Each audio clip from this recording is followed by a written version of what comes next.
Welcome and good evening. My name's Ben Sellers, and this is another episode of Pint in Politics. Not quite sure whether we're live yet, but I think we are. But in any case, I'll give you a bit of an idea of what Pint in Politics is all about. Basically, we kind of use it as a chance to have kind of a casual chat about politics that aren't too structured, where we kind of imagine that the sort of conversations that you'd have in the pub or whatever about politics. And I think we all kind of miss those, probably miss those more than the meetings, because the meetings have been replaced by just longer meetings, haven't they? Longer Zoom meetings. But we do, I've noticed actually that people are really missing the time in the pub afterwards, where we chat about the real politics. This is the kind of format that we use, and so I've been kind of like virtually going around the country, talking to different activists from all over the UK, and people who are kind of massively important in their own communities, but they don't necessarily, some people will know, they'd be kind of like a well-known socialist, other people that and are kind of working in the background. We've had some really, really interesting conversations over the last kind of 3 or 4 months, and I've also been on tour as well, which so we do like a little tour and be to Liverpool and Birmingham, and we're going to do some more of that as well. That's always interesting because we talk about the kind of history of those places a little bit as well. But tonight we're gonna kind of got a kind of themed program, which is we're going to talk about social security. We're going to talk a little bit about the current situation, but we're with welfare and benefits, and we're also going to look ahead and talk about what social security could be. And I've got two really fantastic guests. First, we've got Ellen Clifford. So Ellen's been campaigning for decades, would you say? 15, 20 years? Yeah, 20 years in the disability sector, yeah. in disability people's movement. And she also sits on the National Steering Committee of DPAC, which I'm sure people will have heard of, Disabled People's Against Cuts.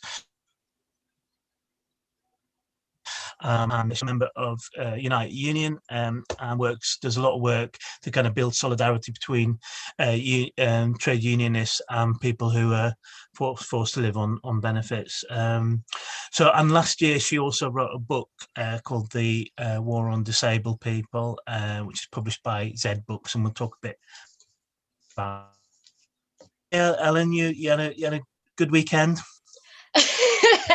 You asking me that knowing I'm a Sunderland supporter, so no. It hasn't been great, but it is good to be speaking to you and Sarah this evening. I've one of my best friends is a Sunderland fan, and obviously I live amongst Sunderland fans here in Durham, so I have to be really, really quiet and just kind of gracious about it. But had a little bit of a chuckle being a Newcastle fan. So anyway, we'll leave that by the side for the moment. Okay, and we've also got sorry, Ellen, we just want to check on what you're drinking. Oh, I am drinking a pint of Pedigree because it's an amber ale, which is what very nice. Wow, and that's an impressive pint glass as well. Proper.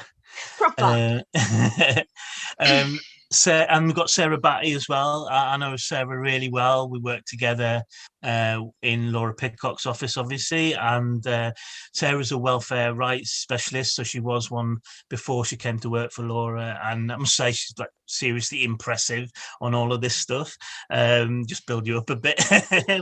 but she's been a frontline advisor and also a manager in local authorities and housing associations for many years, and she was a caseworker working for Laura. And she also delivers training for Child Poverty Action Group on universal credit in particular, and disability benefits.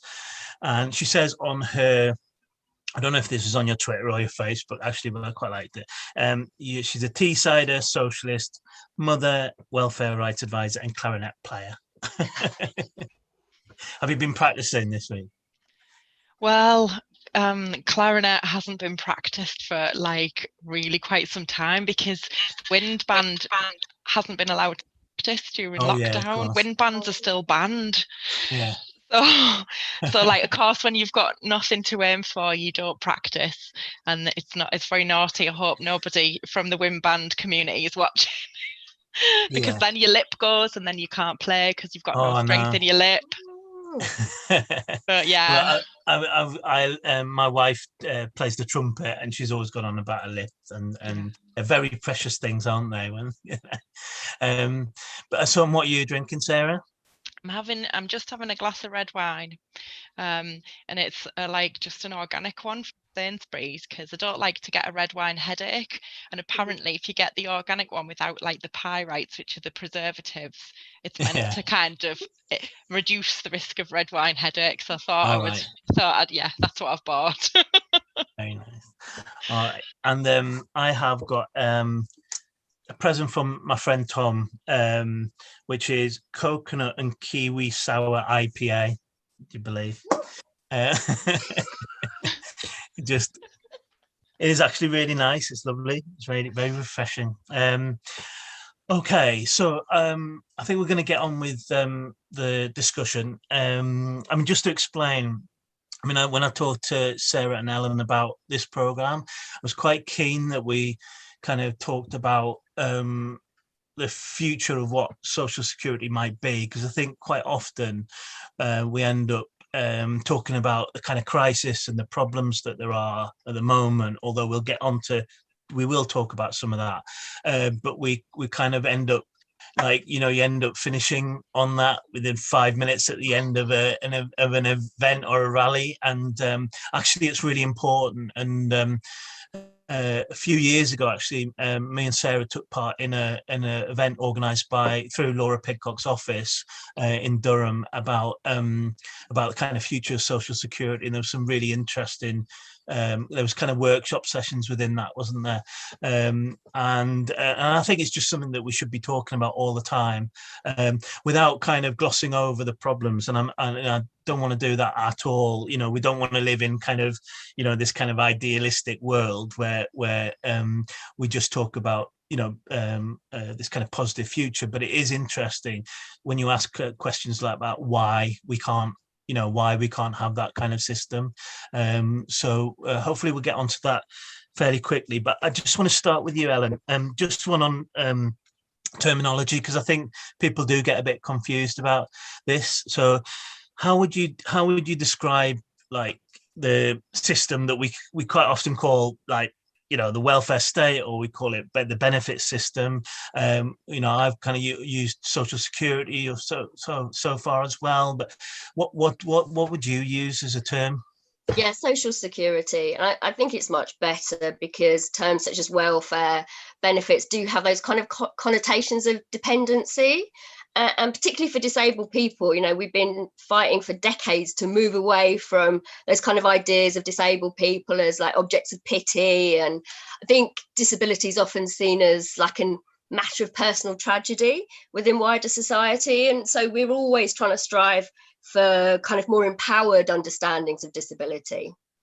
And given that so many disabled people just under the system we live under are having to receive social security payments in order to survive, I think for disabled people it's particularly important. But having said that, we do then have the issue of accessibility, which again is another really important issue for disabled people. And we want to make sure that no groups of disabled people are left out of the debate. So we do then have that issue about how to make sure people understand what we're talking about when we say social security. So it's kind of you do use those terms that are more familiar to people, but try and encourage people to learn to talk about social security instead. But language is important. It influences the way we think. But at the same time, if the system is working badly, then whatever you call it is going to end up having negative connotations. Yeah. Sure. I mean, I noticed, Sarah, when you kind of talked about tonight on your Facebook page, and you shared something that I'd written about tonight, that you kind of explained a little bit about what Social Security is, because so I mean, when I was kind of like in my teens, Social Security was used quite regularly. It was quite like it was the kind of standard term, but that's changed, hasn't it? Well, it was the Department of Social Security, wasn't it? It was the DSS or the DHSS before that, the Department of Housing and Social Security, and lots of people still call it the DHSS, like older people. And then I think it was under New Labour when they changed it to the Department for Work and Pensions, and they literally took the phrase Social Security out of it and replaced it with work as the underlying ethos, and pensions. Pension is what we're going to look after, and like I think that quite often if I'm in a debate about Social Security, people don't think of it as like the technical welfare benefits system. They think of it as a wider concept, that people should have a sense of security, and then they start to talk about people's employment rights, people's housing security, people's health, and those systems are all really, really interlinked. But how do you ever move the debate on unless you focus, as you were doing tonight, and thank you so much for picking this topic, but unless you focus on the actual system of welfare benefits, what payments can people get, who can get them, and how much are they, in what circumstances? Unless you really look at that, how can you move on with this? Yes, of course, it's like tied up and entangled with those other parts of the welfare state, but yeah, I always find that you have to describe it as welfare benefits, and I mean, I've always really liked being called a welfare rights advisor, because I've like always thought the term welfare with like well-being, like people's well-being and their rights, so that their right to well-being, their right to a decent standard of living, and that's what I'm kind of like fighting for every day for whatever client I'm working with. But I really get like what Ellen said about those kind of negative connotations of welfare. It's used so negatively in the press, and that's how people use it. The press have wanted us to think of it as a negative thing rather than as a positive thing, like well-being, the welfare of a person and of a group of people. Yeah. And when we were just chatting before about what we wanted to talk about here, and we were saying about how you kind of end up at the end of events and so on, not having spoken about the positive vision and so on of what it might be, but also it's kind of strange, isn't it, that in some ways during lockdown there's been a kind of like a more sort of by accident almost, there's been a sort of more positive relationship between the DWP and the people that depend on. Is that right, Sarah? Is that what you've seen, or is that oversimplification? Or well, I mean, millions more people had to claim benefits, haven't they? I mean, it, and to be fair, let's bring universal credit into it. It's been a lifeline for millions of people. I think almost 1 million people claimed in one weekend, and something like 6 million more people than would have been expected to have claimed it, because there was such a vast number of people who suddenly were unable to work because of the national restrictions. But how interesting was it that within weeks of the lockdown, the amount of social security, the amount of universal credit was raised by £20 a week, because it was suddenly recognised that it was about £20 a week less than statutory sick pay, which is really, really, really low as well, by the way, at £96 a week. £96 a week is way below what it should be. But when the government realised that not just the usual people who were claiming benefits, but millions of workers were going to realise that they would have to live on £75 a week, they really quickly, and I don't know what kind of presumably that was fought for really hard, and it wasn't something they suddenly just wanted to do, and the trade unions, I think, probably negotiated so hard for that on behalf of those workers. But how interesting that the Tory government raised benefits by way more than any kind of Labour Party was promising to do in 2019, but not for everyone. And I'm sure Ellen will want to come in on this point, not for everyone, not for people on the old benefit system, like what the government calls the legacy benefits, the benefits that haven't yet been replaced by universal credit. And quite a lot of the people on those benefits are disabled people. And so they were expected to live on the same paltry amount. Yeah, Ellen, do you want to just say something about that, about legacy benefits? Yeah, so there's still just over 2.2 million people still on legacy benefits, and 3/4 of those are disabled people, and they didn't get the £20 uplift. And so what that indicates to me really is the extent to which this wasn't, I think, so much an accident. I mean, obviously, government didn't plan the pandemic coming along, and there were questions of the DWP being overwhelmed for sure, like when that million phone calls and applications came through, like Sarah said, they just couldn't resource it at that stage.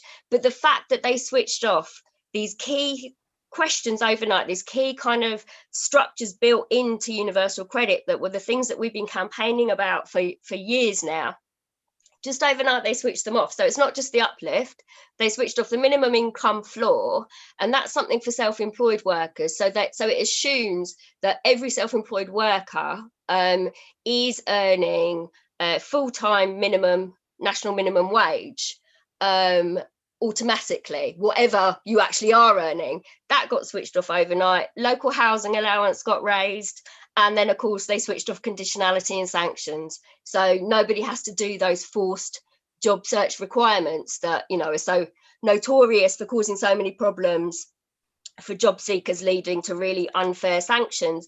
And I do wonder whether part of it was that suddenly you got all these extra people coming onto universal credit, and at that point, at the beginning of the pandemic, people were already questioning the government's handling of it. Was it just that they were really worried about so many more people actually seeing how our social security system works? Because the way they've got away with all the, what we call in the disability community, the attacks on disabled people, taking away essential income, has largely been by hiding it, so that the public don't really understand how perverse the actual system is. And I wonder if they were just really worried about more people at a really politically sensitive time, like seeing that and having personal experience of it. Because as Sarah says, it's, you know, job seekers allowance is such a tiny amount to live on, but they already knew they could get away with doing that to disabled people. So why did they need to extend it to legacy benefits? And of course, for disabled people, their income, their essential expenditure really went up through the pandemic because so many people had to shield.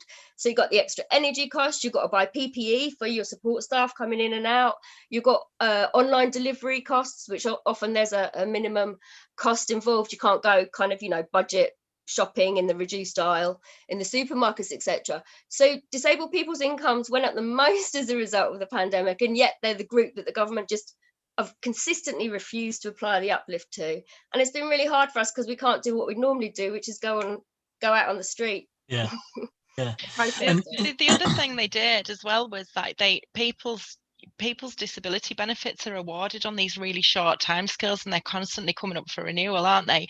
And you're constantly being reassessed as to whether you're actually sick or whether you're fit for work. And they just basically, they didn't have the staff to resource those assessments and those decisions. So they extended a lot of awards. So people could just carry on receiving the disability benefits to which they were entitled without this horrible stress of that envelope arriving through the door, like that terror of being reassessed and having that like lifeline of money taken away from them. And whilst they did some telephone assessments around kind of fitness for work, that work capability assessment, they didn't find anyone fit for work. They just put people like on hold until after the pandemic. So of course I work in an advice service, and it went quite quiet because, I mean, not completely quiet because lots of people still have problems, but it went quite quiet on the appeal side of things because the government was leaving people alone. It was just leaving people alone to try and get on with their life and get through the pandemic. And it wasn't like terrorizing them by constant reassessments. And so, like, even, you know, there was lots of talk in the press about people with mental health, you know, the rise of mental health problems. But because some of those people were left alone, whereas usually the benefit system contributes to them poor mental health. It didn't, and so those people were that extra stress was removed. So if that could be done during the pandemic, why can't that be done in going forward in the future? It can be done. It was literally switched off, and people were left alone. And now we expect it's still quiet because they've got a backlog now of people to reassess, but we expect the floodgates to open again, and we expect him to have to start helping hundreds and hundreds of people with their appeals again. I mean, that sort of takes us on to the politics of it as well a bit, doesn't it? So I'm just wondering, when I'm hearing you say that, is like when people go through this kind of like crisis, whether it's like economic crisis or war, whatever, you come out of it changed and demanding more and so on. And do you think that do you think that there's potential for this to become a much more sort of positive kind of political environment, or do you think that the Tory government with their big majority will just and also an opposition which is quiet about this stuff still, but do you think that there is kind of like potential for is there a political opportunity here, or are we going to just get that clamped down again? I don't know if you wanted to quickly say something about that, Sarah, because I think there is an opportunity, because I think people who wouldn't have experienced the system have now experienced it. They've experienced having to live on a very low income, and the demands that places on you. The robbing Peter to pay Paul, the having to fall behind with bills and falling into debt. And it isn't just the period where you've had to borrow money. It has like such a long lasting effect, like that erosive effect of long-term poverty. But then I don't know if I don't know. I mean, will people who are now able to work again just kind of, people feel quite grateful, I think, to the government for the furlough scheme and the self-employed income scheme, and I think people think, that was, I mean, there is the opportunity, isn't it? People agreed with that vast public expenditure to keep people afloat. People thought that was right. I didn't hear many people say, well, I should have been left to sink, really. I mean, think what it's costing the taxpayer. People felt that they deserved to be supported by the state, and whether that will create any fellow feeling going forward, I don't know. I think there is a kind of potential opportunity there. I think the key point is going to be when they take away the £20 uplift in October. But I don't think it's going to be automatic. I think it would have to be fought for. I do think that there's also, because there were so many people that weren't eligible for universal credit, so the Welfare at a Social Distance Research Project, which is quite a good one, I'm on the advisory board for, and that's kind of looking at what's happened with all the new claimants that have come in. And I think that their recent paper that came out last week, I think it's around about 500,000 people couldn't get universal credit because they weren't eligible, whether because of their partner's income or their assets and savings or their migrancy status.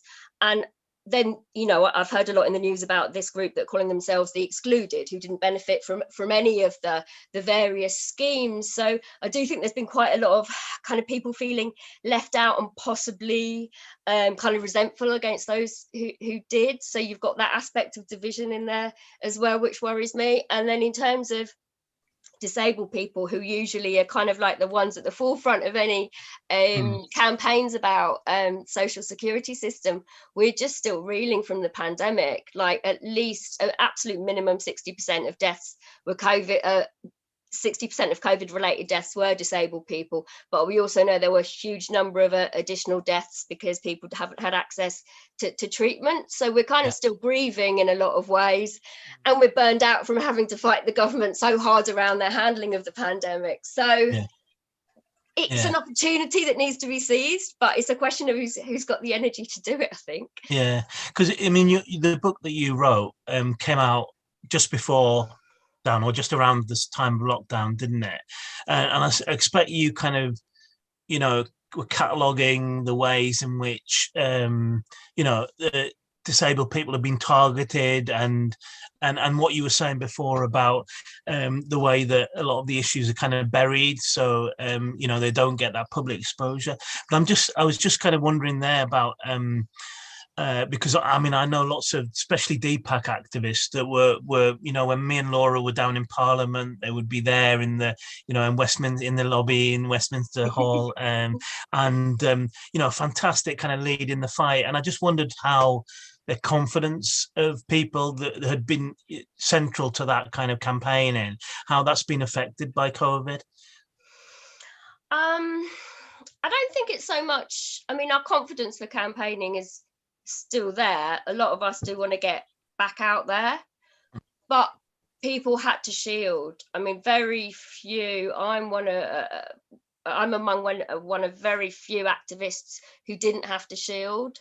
So, and that obviously took its toll on people's general kind of confidence in going out and being part of society again. So I think it's going to take us a while to kind of pick ourselves up again and get out there.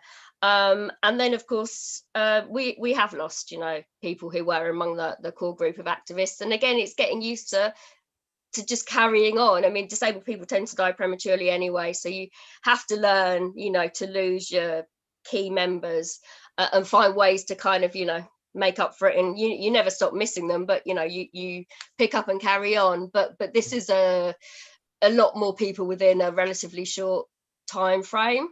But there's definitely a lot of things we're really, really angry about.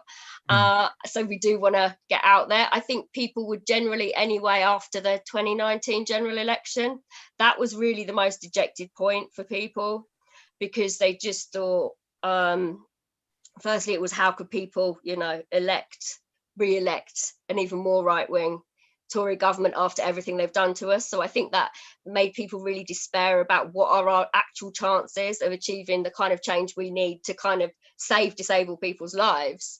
But then also the change in the Labour leadership has really hit campaigners hard as well. You've got Rachel Reeves now, obviously, in the Treasury, and people have not forgotten that she said, that Labour was not the party of people out of work. That's not forgotten. And people, again, the kind of feeling really down, and it's always having to kind of pick your members up and kind of say, look, it feels really, really bad and impossible, but we can achieve things. Let's remember the things we have done.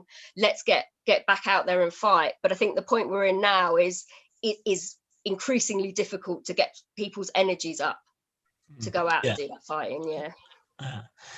Sarah, I just wanted to come to you on that just before we start talking about how things could look better, but just on that point about changing leadership. I mean, did you think that the 2015-2019 Labour leadership was a massive kind of opened up opportunities for this kind of debate, or did you feel that it kind of didn't quite live up to it? And then how does it feel now? How has the debate been changed by the change of leadership?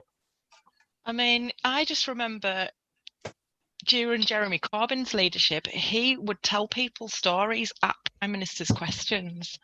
He would describe the experiences of people experience benefit system at the dispatch box, that Prime Minister's questions. That was how important it was to Jeremy. And I know he has been a huge supporter of disabled people's movements and of claimants movements and of Unite Community, which is a branch of Unite for people who are not currently working, but are campaigning on benefits, because usually obviously the trade union movement is campaigning for workers' rights.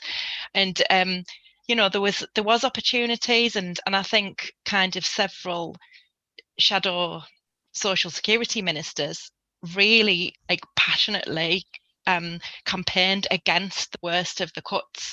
I'm thinking of Debbie Abrahams, who I really admire, and she just really passionately, she just got it. She just understood what was happening to disabled people, and she's raised the cases, and some of the cases are so tragic because people have have died because of benefit cuts. You know, some of these cases have been in the news, and she's never given up that fight. But then I also think there was a period of time where we felt quite positive, leading up to the 2019 manifesto. There was a big review going on of the entire social security system, but and I mean, we used to talk about this in the office, didn't we, Ben?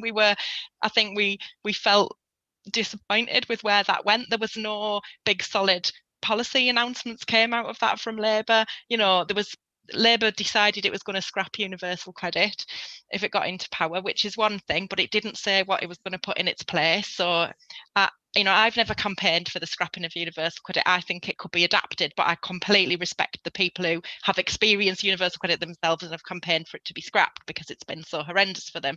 But I think it could be adapted because and made into a humane and good system. But there was no kind of real meat on the bones. It was announced there was going to be a fair and ethical social security system. But what does that mean? You know, what does that mean? We could have announced really significant things in the lead up to the 2019 election, and we didn't. We didn't even have a policy to raise the level of benefits. That wasn't even our policy, that people were not being paid enough money to live on. So, like, what is the point of the of the Labour Party? We were making like vague human rights arguments, but the only significant wins where the government has been forced to back down have been achieved by campaigners and by court cases. I mean, I was involved, as you know, with a court case which was about people who received the severe disability premium on the old benefit system, and just transferring onto universal credit and suddenly overnight being kind of like 40, 60, 80 quid a week worse off. And the government had basically said, that's our policy. It's our policy that you lose out. That's just the way it is. There was no protection for those people, and thankfully too, severely disabled people took the government to court and won. And I had a really small involvement with that case. That I was advising one of those people and put him in touch with the firm of solicitors that eventually took the government to court and won. And I know the Labour Party was involved with that case as well behind the scenes, but and was against that cut. But it wasn't in favour of more kind of dramatic things that it could have been in favour of. So it could have been in favour of doubling child benefit, for example, couldn't it? And I mean, I know we don't make policy for headlines, but there's like a really clear policy that people can understand. Like, we value children in society. They should have enough money to live on and have a decent quality of upbringing. I know I've moved from disabled people to children a bit like awkwardly there, but I think I'm trying to say that there was an opportunity lost there, and I don't think that's why we lost the 2019 election. But we could have been making the case. And I mean, just before the lockdown, I was on a Zoom meeting, and I think it was to do with the Labour Hunger campaign, and I was in touch with them, and there was one of the shadow ministers in the social security department, and I said, why are you not, said my usual thing, why haven't we got a policy to raise benefit levels? How can that not be our policy, to raise the amount people live on? And she said, that's way too crude, that's so crude, we should never be talking about the amounts, it's absolutely crude, and the public won't understand it, it's too technical, it's too technocratic to talk about the amounts. She said, what we need to do is focus on the narrative, and the narrative is about keeping people afloat and having a safety net. And I was like, that is ridiculous. Like, have you ever spoken to an ordinary person? The ordinary person knows exactly how much it costs to live. The ordinary person is counting the pennies, whether they're a worker or a benefit claimant. They know exactly how much more they would need to scrape by in any given week or month. And I just thought, oh, well, if that's where we're going under Starmer, that's a real worry, is what I thought. And then where are we now? Rachel Reeves was the person who was going to be more tough, wasn't she, on benefit claimants than the Tories. She was in favour of kind of increasing contributory benefits that are linked to the national insurance contributions you've paid while working. And when she was asked, well, where will the money come from? And I mean, I'm in favour of that as well. But when she was asked, where will the money come from, that she said, oh, it'll have to come from elsewhere in the system. So what will it come from? The people who haven't worked and are disabled through no fault of their own, or have not been able to work. So it's a bit of a worry, and where's it going? I don't know. I mean, Ellen, I could see you nodding there. So agree with everything Sarah's just said. And I think it should be remembered that it wasn't that Labour just decided to adopt a stop and scrap position. They had to be dragged there kicking and screaming. It was campaigners, and I get what Sarah's saying about universal credit can be changed. I think at the end of the day, it's kind of semantics. I think it's just that campaigners, because they had such terrible experiences under universal credit and it was so toxic, I think they just wanted a guarantee from Labour that there would be a fundamental overhaul.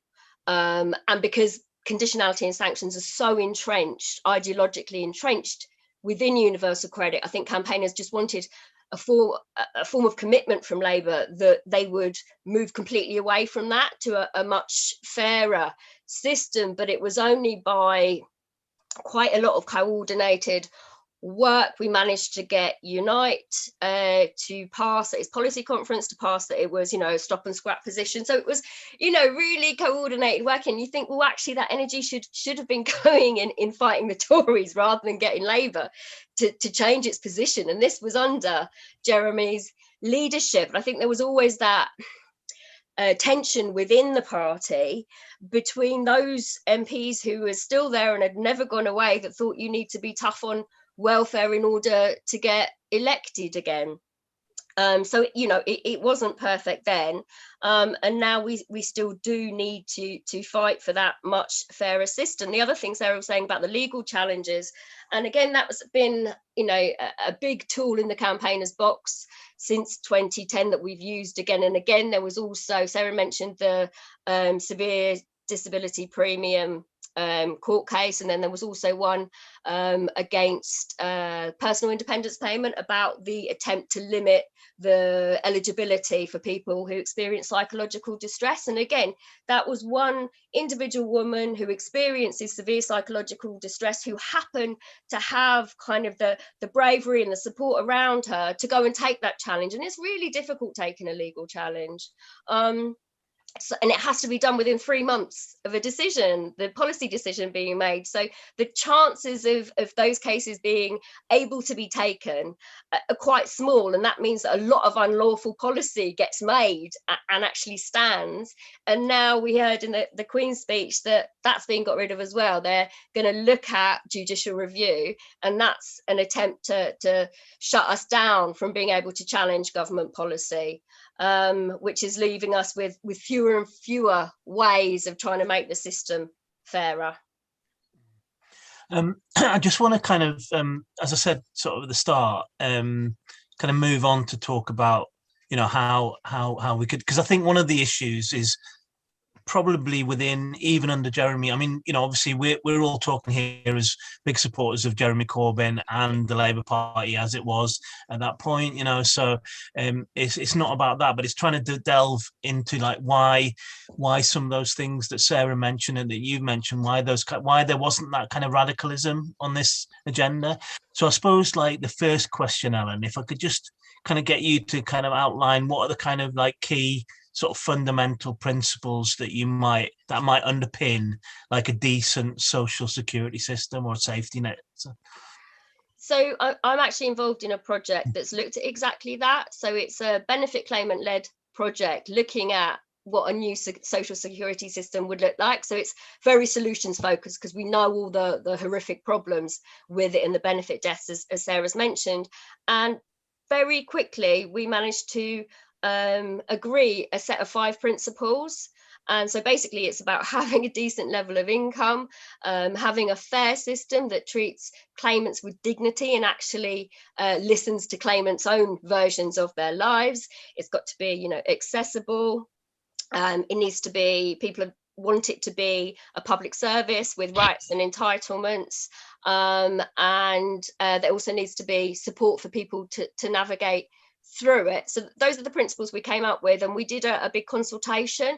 Absolutely, people were overwhelmingly in favour of those, and they sound like really common sense things, like it should be a fair system, people should be paid enough, but it's almost the counter opposite of how the system works now.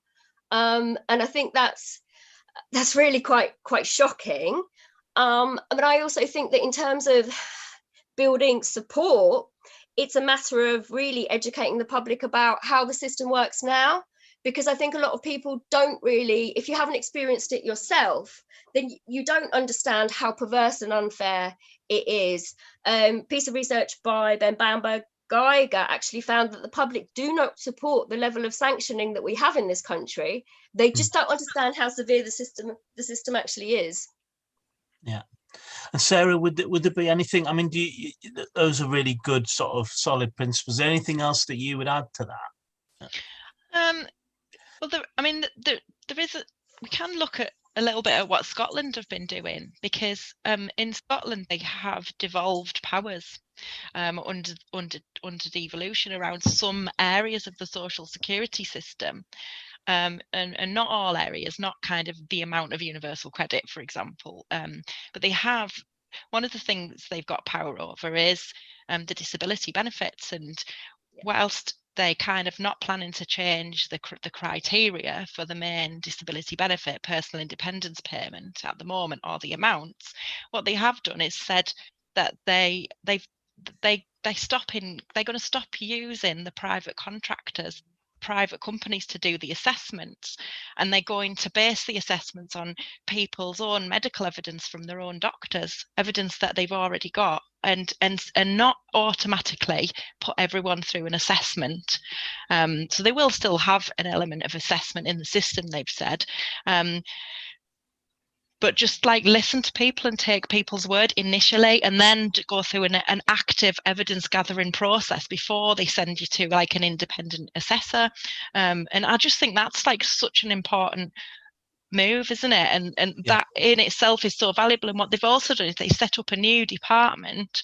They've recognised that part of the problem, the reason why the current system isn't fair or ethical or kind or compassionate, is there's a culture in the DWP, the Department for Work and Pensions. So Scotland have quite deliberately set up like a new government department, a new kind of public body to deliver some of their powers that they've got. Like they've got a power to increase carers allowance, and they call it the carers allowance supplement, and they deliver that themselves. They don't want that delivered through the DWP, and they've like founded this new department on certain principles, and they've involved disabled people and disabled people's organisations and other claimant groups in the whole design and of that, and the staffing of how that could work.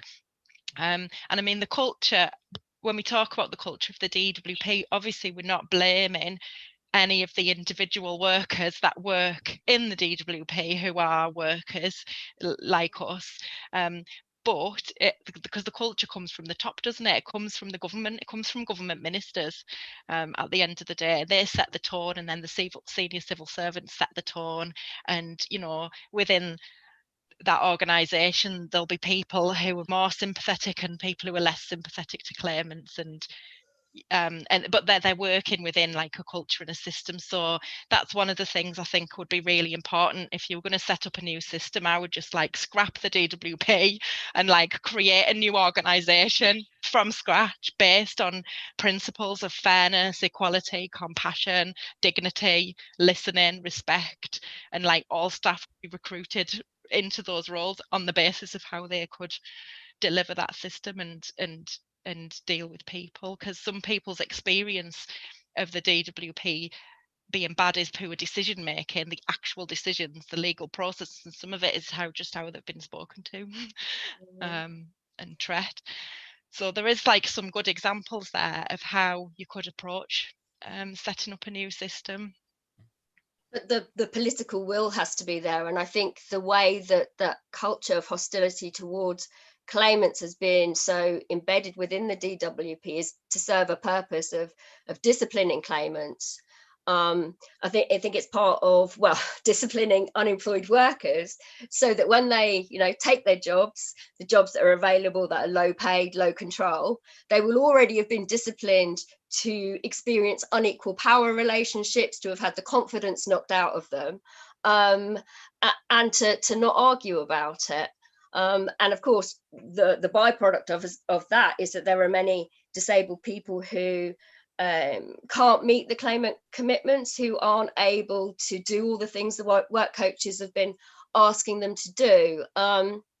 And again, there was research by Ben Bamberg-Geiger, who I think has done some really important research over the last 10 years. And he found that disabled job seekers were about 56% more likely to be sanctioned than non-disabled job seekers, because if you're creating a culture where you're looking to kind of pick on people, then it's much less likely disabled people can meet what they're able to do. So I think I think the culture comes from the top, and to tackle that in England, it is going to be a job, because you have to have a government with the will to make those changes, and that means wanting to put people rather than business first. Yeah. Sorry, go on. I was just going to kind of agree with Ellen, really, that the whole purpose of universal credit it hasn't been created to form a secure safety net for people. That isn't its purpose. Its purpose is very, very explicit if you read like the business case from when it was created. Its purpose is to it acknowledges that the labour market, the modern globalized labour market, requires low paid workers who are flexible and have no choice but to accept it very, very insecure, very low paid work, possibly monotonous work, possibly work far away from where they live. And the purpose of universal credit is to supply that labour force. Basically, it's basically there to like pimp benefit claimants to the globalized kind of capitalist economy. Is that like the origins of that was with Ian Duncan Smith? Is that right? That's kind of like ideology behind it. Yeah, and I mean, it's not even hidden. It's literally written into the business case for university for you to read if you go and research it. It's not even hidden. It's basically like, we need workers who are prepared to basically work under these conditions. So therefore, we have to activate them. They use these terminologies. You have to activate those workers so they don't even treat people as human beings who can like choose the more suitable work for themselves that fits in with their own skills and capacities and work-life balance. It's basically like, these people will languish on benefits unless we force them into work, and we need these workers. We can't attract them.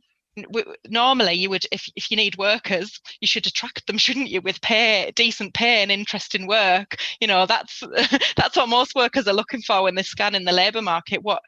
Come on, you make me come and work for you. What do you offer me in terms of training, in terms of pay, in terms of interest in work and variety? Because that's not the nature of that globalized kind of capitalist labour market. They have to force those people by saying, well, if you don't take that work, you don't think you can get benefits as well. And it's just fundamentally wrong.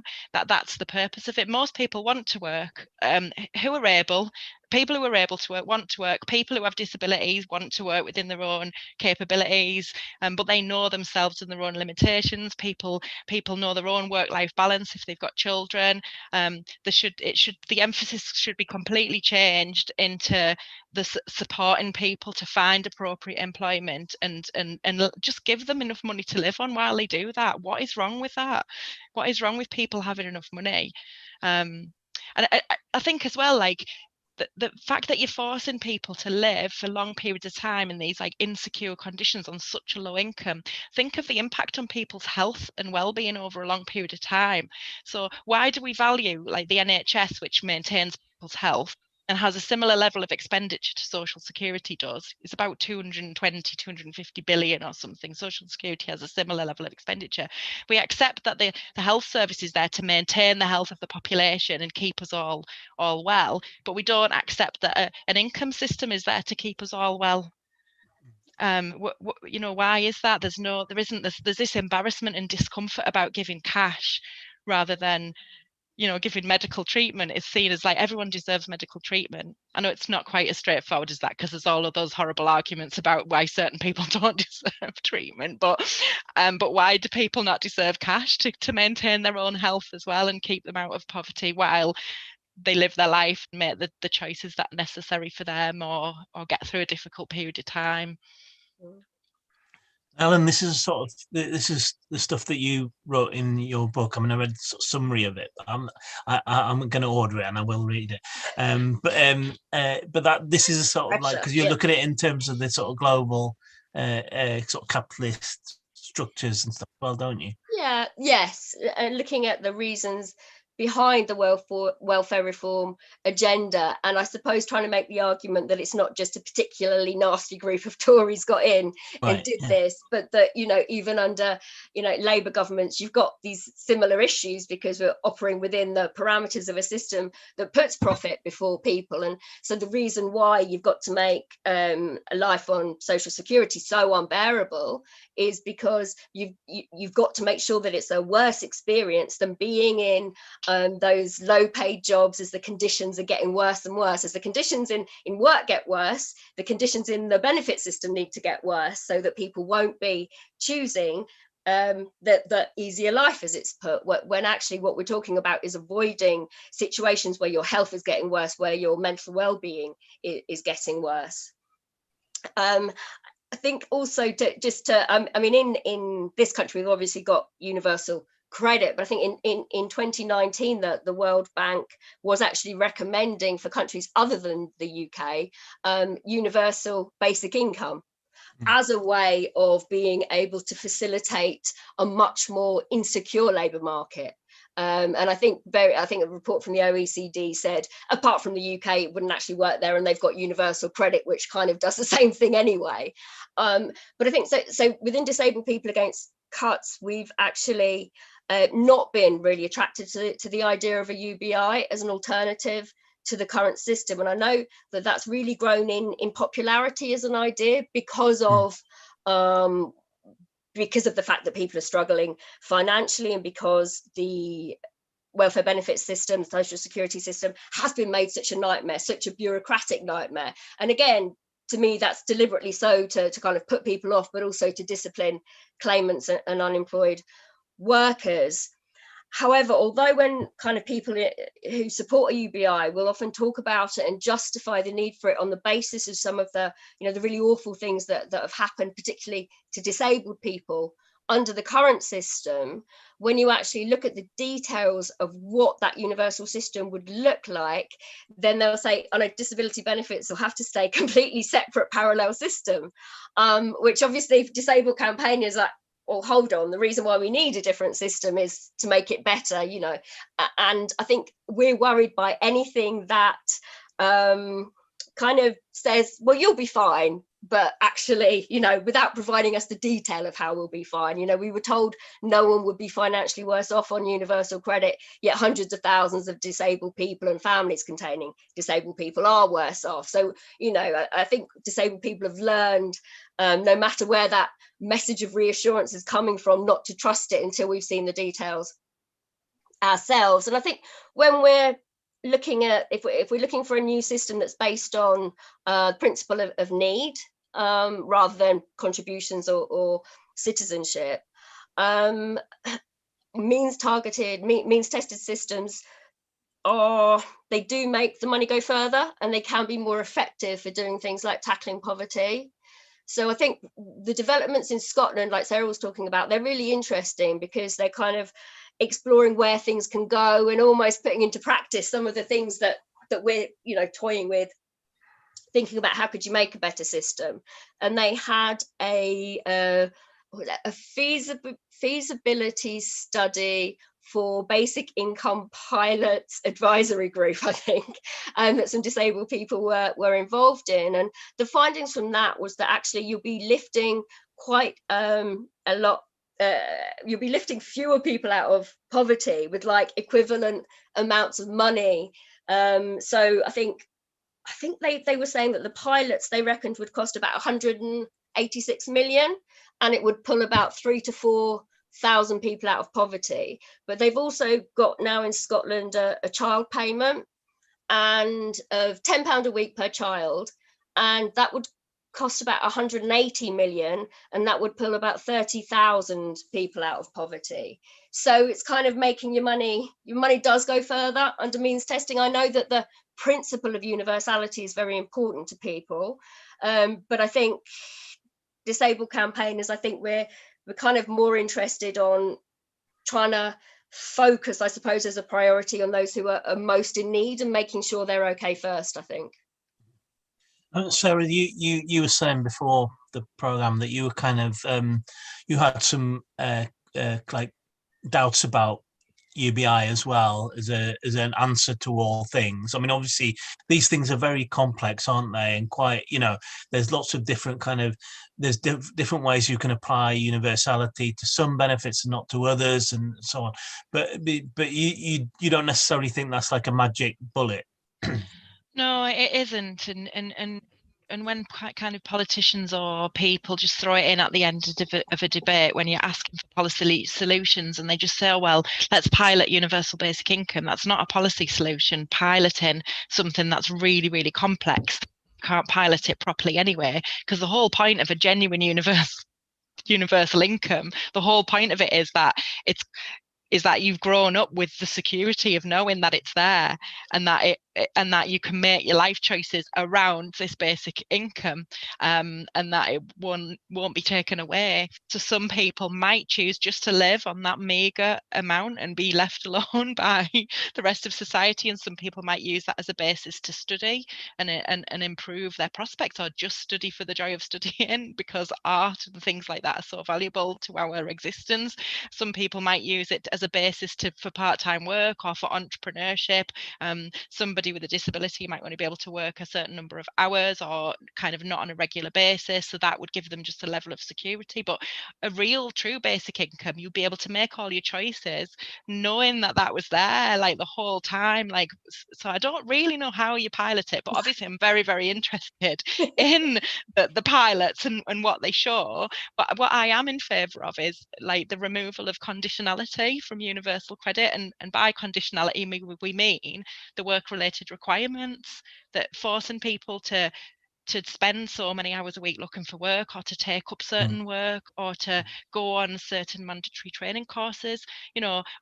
Just leave people alone and offer them support instead, and incentives. And what I am in favour of is like a certain very, very no, not very, very basic, but a certain amount of money below which no one can fall. And it might be lower, let's be honest, than some of the existing benefit levels, because it may be that instead of punishing people by taking away all of their income so that they are destitute, literally starving, with no heat and warmth in their house, with no warmth, with no power, literally starving and having to go at the food bank, instead of punishing people like that, just say that people can just take the basic level of income and incentivize it instead. So there could potentially be like a higher rate of payment for people who are actively engaging with the system and with support levels, whereas instead the current system is that you are punished and you can apply for a hardship payment to bring you up to a very basic level of income, but it's really, really hard to get the hardship payment. There's like loads of criteria on it as well. So I'm kind of just in favor that everyone should have the very, very basics. Nobody should be left without without food and warmth and power and bus fare and enough money for a cup of tea once a week with a friend. But obviously there needs to be like a means tested system on top of that, because how could a basic income that would be enough to pay your rent as well, because let's not forget that a big part of the means tested benefit system is housing benefit. It pays people's rents, and if we think that keeping a roof over your head is vitally important to your health and well-being, then there's got to be a system that pays rents. But for that to be part of a basic income, so everybody gets enough money for their living costs and their rent, you're talking a huge amounts of money.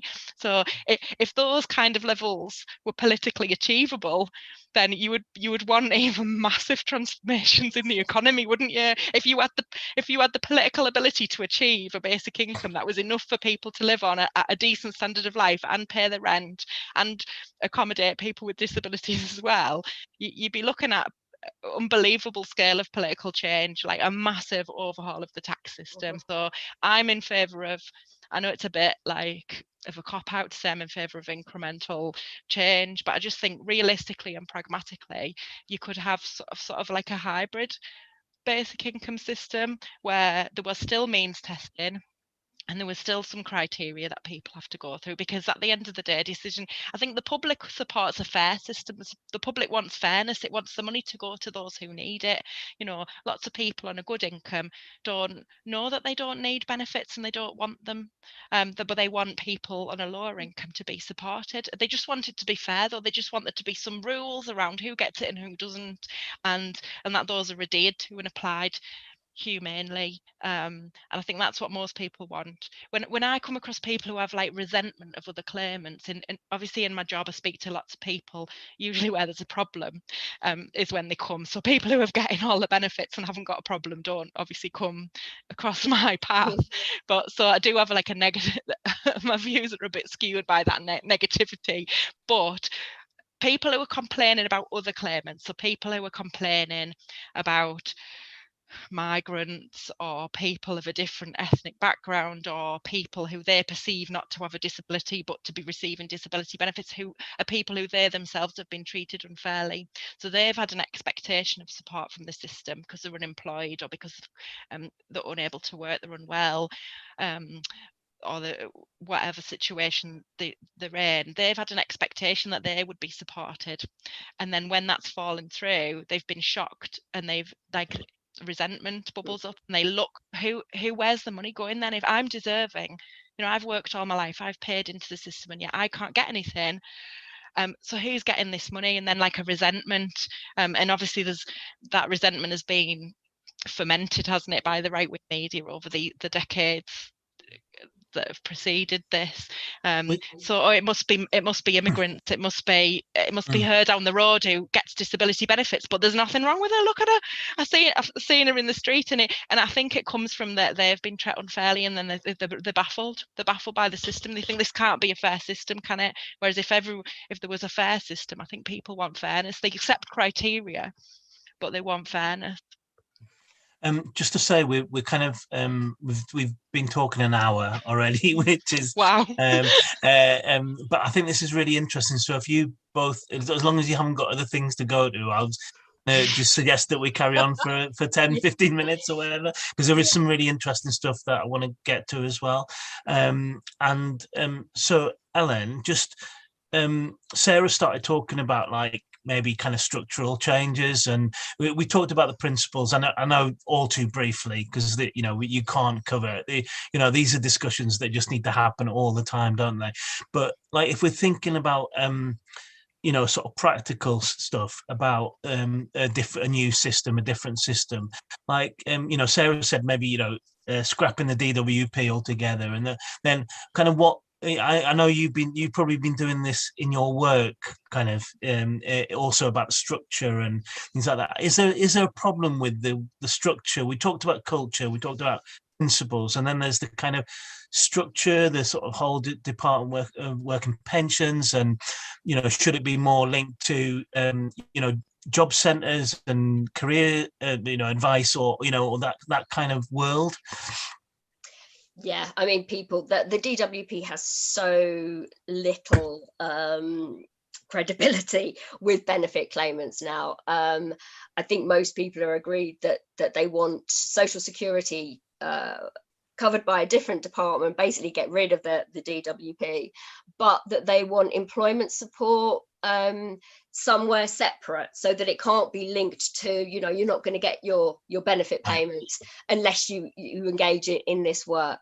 In terms of disabled people, and I think there is recognition that disabled people need specialist employment support. Disabled people have also been looking at a new national independent living support service, so kind of not totally dissimilar from the idea of a national social care service, but where it would be the kind of different supports that disabled people need in different areas of our lives, such as employment, but also social care, and also support to study. That would all be kind of more joined up within a national service that is funded through taxation and free at the point of need, which the social care system isn't now. So I think there are aspects like employment support that we'd want pulled out there.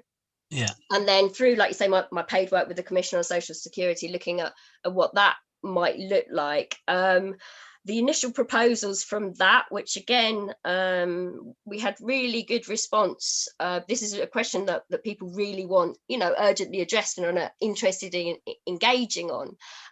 We were looking at more of a hybrid system between universality and means testing, and for people to, pretty much similar to what Sarah's saying, people to have a minimum income guarantee. So the Joseph Rowntree Foundation and Loughborough University have been looking at minimum income standards, which is the minimum that people need to live on in order to have a decent standard of living. The New Economics Foundation is also, they're about to launch a new campaign looking at a living income, which Deepak is actually signed up to. And again, that's about looking at a minimum income guarantee. So I think a lot of people on the left are kind of thinking quite similarly about this now, and about that, a minimum income guarantee for people, because the amount that people get in benefits now is just so absolutely inadequate. I think I saw figures that were suggesting that, I think it was that people after the universal credit uplift, the amount that people get represents just, I think it's like 43.4% of the minimum income standard. And for those on legacy benefits who haven't had the uplift, it's something like 33.9%. So you can see how grossly inadequate our system is. And of course, that creates poverty, and poverty costs money. But there are different interests at play in why we have an unfair system that we do. I think in the experience of the Commission, benefit claimants know the answers and the solutions to what would make it a better system. And I'm very interested in this kind of idea of kind of bottom-up policy making, so turning on its head the way that the policy is traditionally done. And I think social security policy in particular for successive governments now has lacked any form of evidence base. So I don't know if people will remember the figure under New Labour that there were supposedly 1 million incapacity benefit claimants who were actually fit for work. Well, in an interview, James Purnell, I think it was with Owen Jones, James Purnell, who had overseen much of the New Labour's work on welfare reform, actually admitted that the figure had pretty much been plucked from the air. And I've seen other research that said that had anyone cross-referenced those figures that they were plucking out of the air in social security, if they'd actually cross-referenced that with health data, it would have shown that those 1 million people didn't exist. I think what I'd like to see informing any new system would be some credible evidence bases. The other thing that disabled people are very aware of with regards to the new disability benefits assessments that were brought in, they were actually developed. So the work capability assessment, which is quite notorious now, so that assesses people whether they're fit or not fit for work, that was developed under New Labour and was very much influenced by the American insurance industry. And so Mo Stewart has done a lot of research on this, but there was a very good article written by Jonathan Rutherford in 2007, which looked at, I think he called it the end of welfare and the marketisation. He was looking at the marketisation of the welfare state, but looking at this encroaching influence of the US insurance system. And so these were companies like Unum that had been involved in many cases where they were found to have committed, I think one judge called it running factories of disability denial. So in order to stop paying out disability insurance, they'd found ways of effectively denying disability and dismissing claims for insurance. And they'd found ways of looking at what individuals making these claims were saying about their own disabilities and their own experiences. And the same logic was then brought in to do the assessments over here in order to discredit claimants' own experiences. And so that's why disabled people want a fundamental change in the way assessments are carried out. There's been a lot of talk of, for out of work benefits, instead having a real world test which looks at what are the actual barriers to work that disabled people face. Not a functional, it's called a functional assessment that we have in the work capability assessment, which is, can you push a button? Well, therefore you can do some form of work kind of idea. But it's looking at what stops employers wanting to employ disabled people, what are the things that we actually can and can't do, and particularly looking at fluctuating conditions and where some people might only be able to work a certain number of hours a week. So by that logic, you can't pull yourself out of poverty, because if your illness stops you from being able to work enough hours, then there's no way that you can physically do it. And it's that kind of real life experience of disability and work that needs to inform a new system and how any assessments are carried out. But I think that's kind of the more tricky bit, is looking at how the extra costs, benefits that disabled people need would run alongside a kind of a main system for everyone that would provide the minimum income guarantee. That's where it gets a bit more complicated, because disabled people do have a significant amount of additional unavoidable expenditure. Scope found that on average a disabled person faces unavoidable expenditure of around £583 a month compared to non-disabled people. So there has to be a way of covering those extra costs as well. Would you agree with that, Sarah, in terms of kind of the structure of it?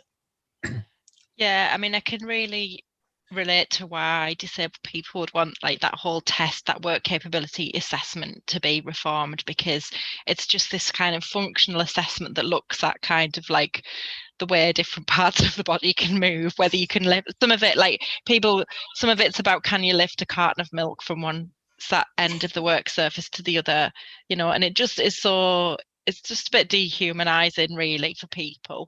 And so I would support that, like that actual test should be reviewed itself, but then also it's the way the test is applied. So there's clearly downward pressure on the DWP and the organisations that carry out the assessments to only limit a certain number of people to go through the test, because quite often when we obviously welfare rights advisors are skilled in, our skill is like knowing the regulations inside out, knowing that test word for word, knowing all the case law, and basically listening to what the person says about their own condition and making them fit the criteria. We argue they do in fact fit these weird that they are criteria, and get just put them back on benefit because they do pass the test. So there's problems with the test, but there's also problems with the people who should have passed the test are just given 0 points, and so it's the way the test's being applied as well. So there's some short-term things you could do while you're redesigning the test. You could just apply the test properly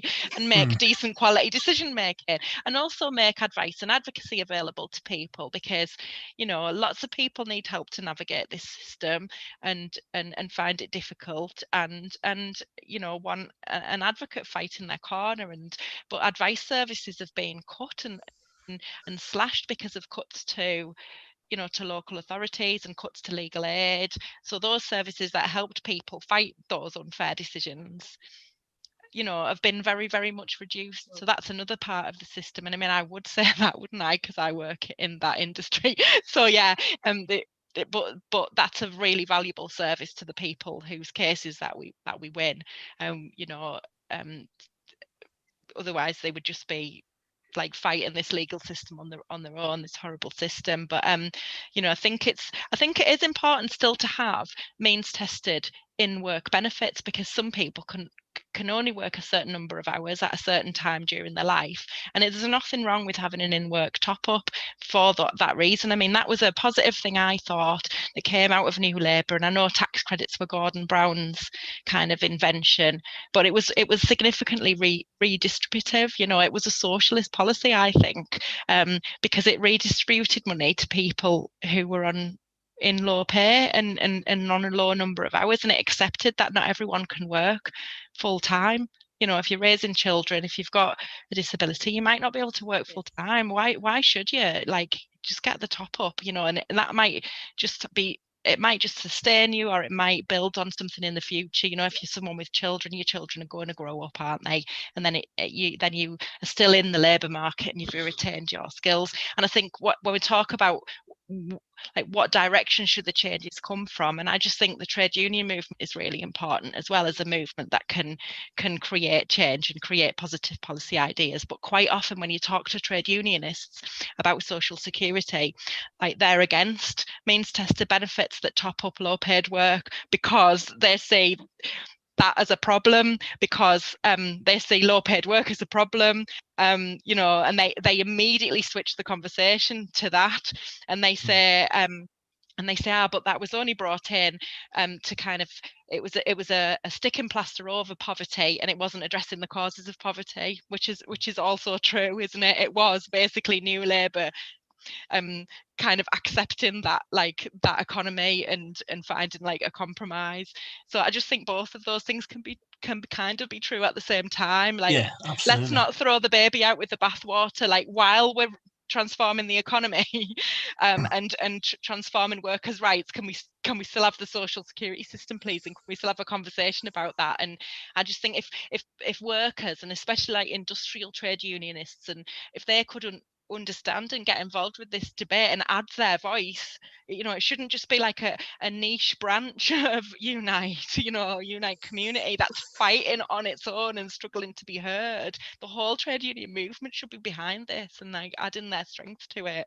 And like, that's why it's important to have these conversations, isn't it, all of the time? Same as we do with the NHS and with education. We're constantly debating, aren't we, in society, like which bits of education should be free and which should you have to pay for, and which bits, like to what extent should the NHS kind of give you certain services, who should be allowed to have this operation and who shouldn't. Why isn't the amount of benefit an everyday conversation as well? I mean, Alan, it kind of takes us on to sort of final sort of things that I wanted to ask about, which was kind of how do we build the movement to get us out of this. So and I was thinking particularly, I mean, you mentioned, I think before, about sort of how the public view all this and how important public support for it is, and the way that it's manipulated also by the media as well, the hostility. And I'm just thinking, and like, I suppose it's a chicken and eggs kind of situation, but how do we kind of win people's hearts and minds for a different kind of system?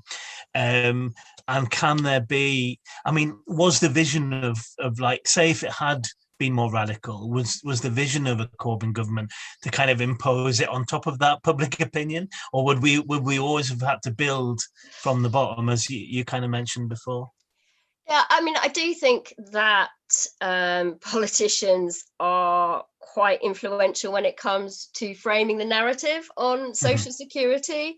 I think, I mean, there's been evidence, I think the TUC, I think, did some research looking at when there were particular periods going back through the New Labour years when there was a lot of kind of stigmatic kind of narrative around benefits, and then they found that it would always kind of be kicked off by some kind of piece of rhetoric by a politician that was very public. And in fact, when New Labour first came in 97, they wanted to bring in some changes. They tried to, and actually there was a protest by Direct Action Network when they famously threw red paint on the door of Downing Street, and that that particular change to disability benefits didn't go ahead, and things went quiet on that front. But actually what was gradually happening was there was a narrative around malingering and benefits grounding that was building up, so that when changes did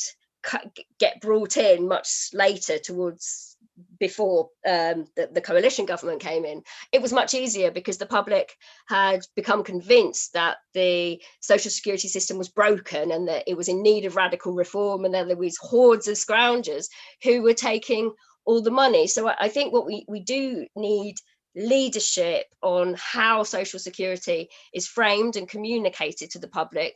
But I do believe that it has to be a movement from below, because what I was saying about trying to achieve the kind of radical transformation that would be required for a system that works fairly and that actually is about providing a genuine safety net for people when they need them, and which isn't set up actually for the needs of the bosses and business to be able to have their ready supply of workers willing to work in low paid jobs. If we want a system that's actually genuinely for the people, then that in itself represents such a huge shift that we would need, that it could only be a mass movement, I think, that could really achieve that. And of course those things don't they're difficult. It's a lot of hard work to build those, but it's just a case of having to go on fighting for those, having conversations anytime you can. I definitely agree with Sarah about the need to bring more trade unions in. I think sometimes trade unionists, the argument obviously about the way that top-ups can facilitate driving down wages, that there is that issue. But I think there's also the fact that a lot of the negativity and the stereotypes of benefit scroungers, people in work will pick that up just because those are the ideas they're surrounded with and they haven't had cause to question it. So using any opportunities you can. And DPAC, one of the things that we always try and do is to work in solidarity with as many different campaigns as possible. We always try and we encourage our members to go down to their local picket lines, to get involved with their local trades councils,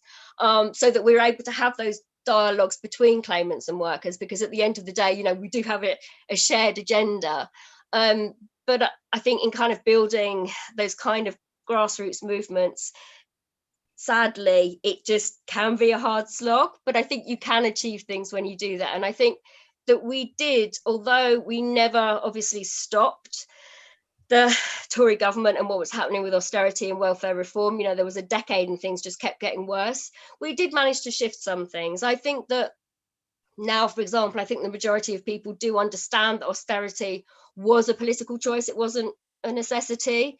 And I think that, when I remember how things were in 2011 and what an uphill battle that faced, I think it shows that we can change things, but it takes a lot of us, and sadly it does take hard work, but I do think that there are things to be gained. I know that a lot of disabled campaigners, for example, who've just experienced, essentials being taken away, living in constant fear and anxiety of being left with literally no income, and what's kept people going is that the solidarity, the sense of community, and the way we all support each other. So in doing the campaigning, I think it gives us a glimpse of what the kind of interdependent society could look like, which is what we've got to fight for, and I do still believe we can win.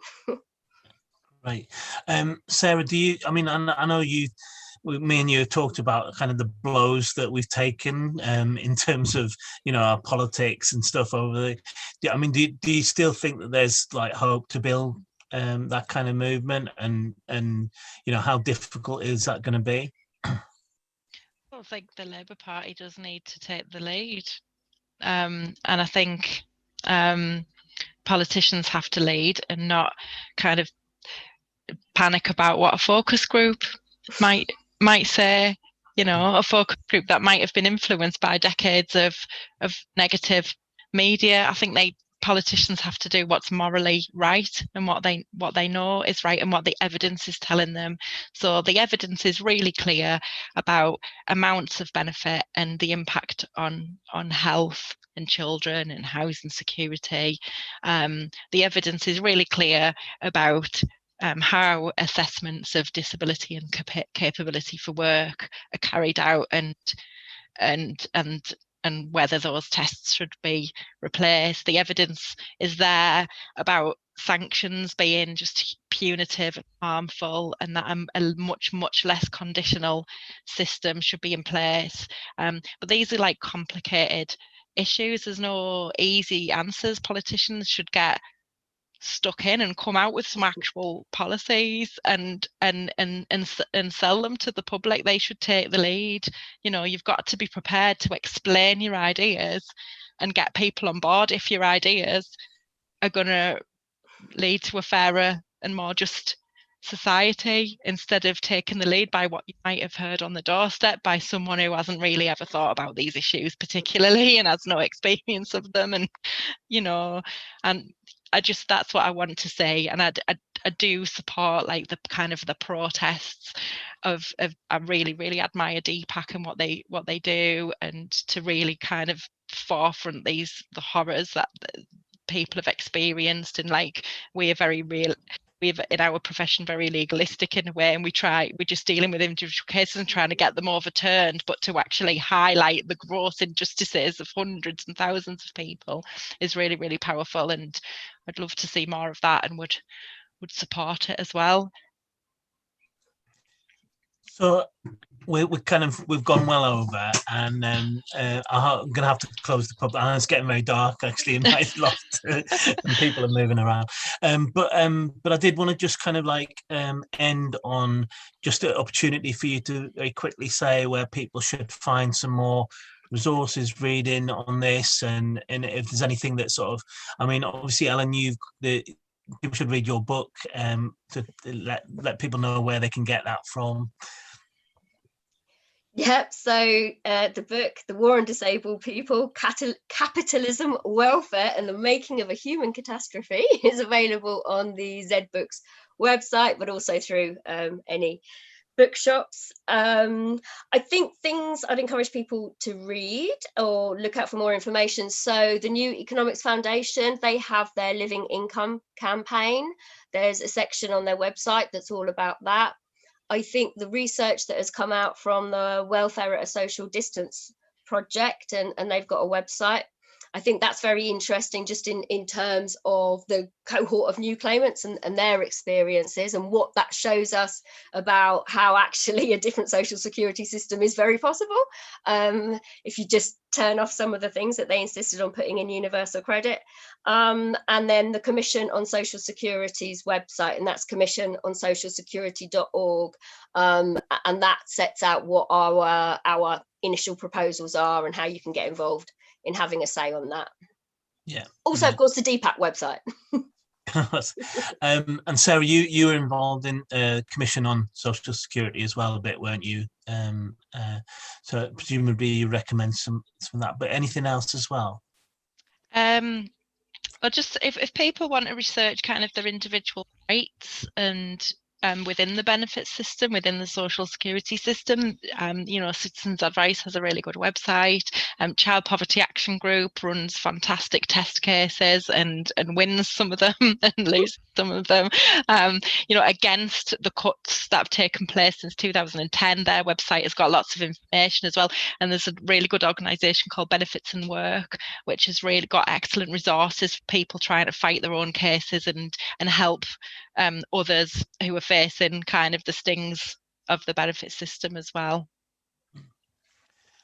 Well, thank you so much, both of you. That's been such an interesting session for me, and I'm sure loads of people listening as well. We've kind of like, at the same time, has got into some really interesting sort of deep issues. We've also just scratched the surface, but I suppose that's kind of like inevitable, isn't it, really, with something like this? So I think that, this is something that just needs to be in the public domain all the time. We need to talk about it. We need to talk about it with our trade unions. We need to talk about it in community groups and local Labour parties and so on as well. Thank you so much. I'm going to kind of close the pub now, and just thank you so much for coming on. Thanks, Ben. It's really good. Thank you. Cheers.